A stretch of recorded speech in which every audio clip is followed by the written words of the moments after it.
This is the story of how a simple Hong Kong action film became an international phenomenon, sparking global interest in martial arts films. The film featured a cast of little-known Chinese actors, was dubbed by artists with distinctive mid-Atlantic accents, and had a varied soundtrack. The public loved her. So what was the secret ingredient that made this chop suey dish so irresistible? Kung Fu. The film that was released in the United States and Europe was something never seen before. In this relatively simple revenge story, the sights and sounds dazzled the senses. People jumped into the air to deliver bone-breaking kicks with deadly precision, accompanied by hisses and crunches as the blows hit their targets. In just 105 minutes, a new cult had been born, the cult of Kung Fu movies. So sit back and unleash your 5 fingers of death because the Boxer King has arrived.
In early 1972, Warner Brothers, a film giant, was keeping a close eye on the box office receipts of several Hong Kong films that were beginning to gain popularity in Western countries. These films were generating huge box office revenues everywhere, from Caracas to Tehran, Beirut and Buenos Aires.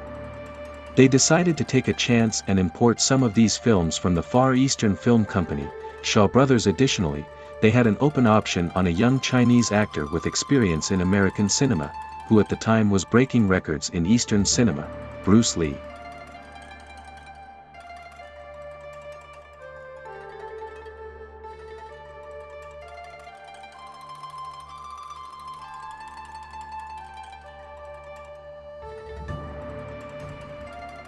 The first film came to the United States with its original title, King Boxer. The plot centered on the ancient Chinese art of boxing, later known as Kung Fu. Warner had already produced a television pilot about a Kung Fu master in the Old West, a project that was originally going to go to Bruce Lee. This pilot, titled Kung Fu, and starring David Carradine, premiered in August 1972 and caused a great impact, obtaining a large audience and good reviews. This not only led to the approval of the television series, but also motivated Warner to capitalize on the success by releasing this peculiar Chinese film. Suddenly, Chinese culture became fashionable, with President Richard Nixon touring China. Taking advantage of this new fascination, Warner decided to release the film in small action theaters, renaming it 5 Fingers of Death, to highlight its sensationalist aspect, and the film was a great success.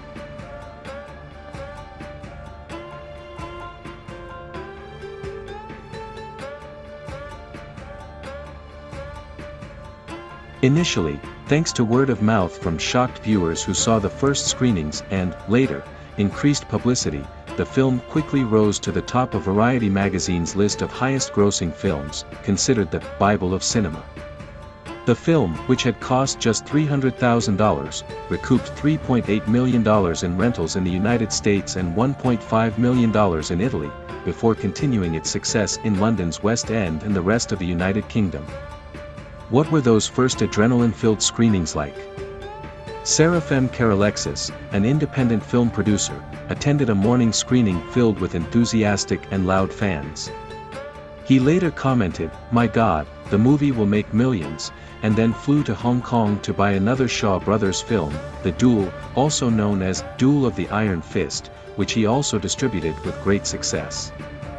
Within a few months, the first Bruce Lee film was released and Warner Brothers released another film to which they had acquired the rights, The Killer, renamed The Sacred Knives of Vengeance, before releasing the undisputed success of the genre, Enter the Dragon. The fever for kung fu movies was here to stay.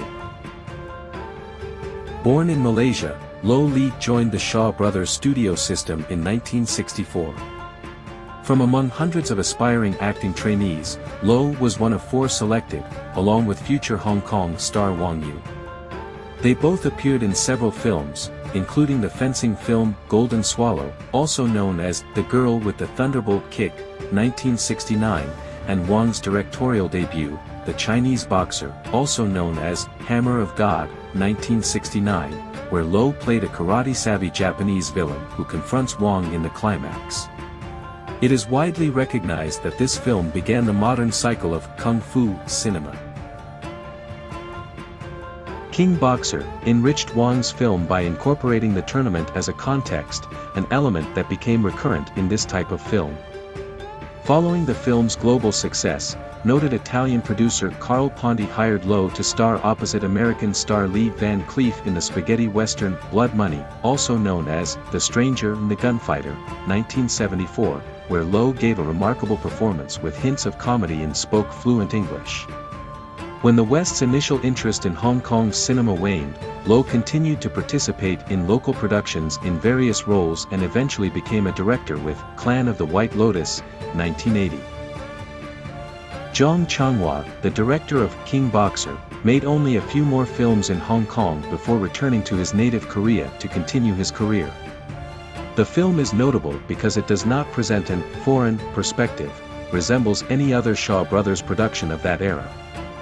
Many of the settings that appear exterior are actually interior, such as the forest where Du Wei is killed and Chow Chi-hao breaks his hands. If you look at the lighting in these scenes, you'll notice a beautiful autumn glow, characteristic of other Shaw Brothers films from that period. The tournament arena is another indoor stage that looks like a revamped version of the dock from The Killer, aka Sacred Knives of Vengeance, and is probably better for it.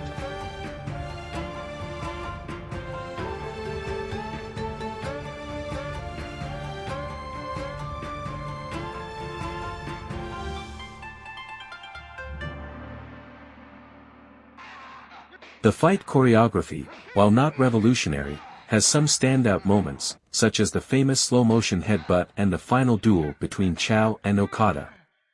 The soundtrack is typical of the era, with the cheeky inclusion of tracks from Diamonds Are Forever and Ironside, which are also heard in many other Hong Kong films of the 70s.